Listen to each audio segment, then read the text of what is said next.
got a big O, right? I know that you'll look at Ian Gary. Beautiful record. I don't believe he and Blahal had any kind of back and forth, but they can change that real fast. Beautiful record. He's got an O. But neither of them is the guy for this fight right now. Now, that doesn't mean they can't get it.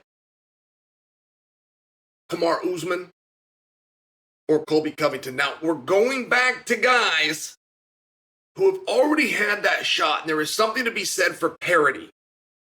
And the future of the division doesn't appear to be anybody that I've just named. It appears to be the younger guys and the undefeated and the guys with the O. I get that. But as hard as it was for Blahal to get this opportunity, I'm going to use that same example. And I think that there's one that they will each need to do. You can even put them on the same card. Like, I'm just trying to kind of think of the UFC and matchmaking history. And it is hard to imagine they're going to go to yesterday in the form of Kamaru Usman and Colby, who've already been there. It is kind of hard to imagine. However, those would be great fights, for one. And for two, I think when you understand that Rakhmonov got to have one more.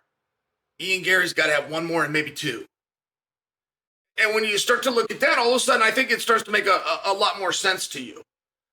And Colby Covington has a skill and an ability to get things going, unlike anybody else. And Kamaru Usman can't be forgotten. And I'm throwing those names at you guys to get you going. I want to get you going in the comment section. I'm not making a prediction. I'm throwing names at you. But before you say Rakhmonov should be next or Ian Gary should be next and they're undefeated, I hear you, but you don't mean that.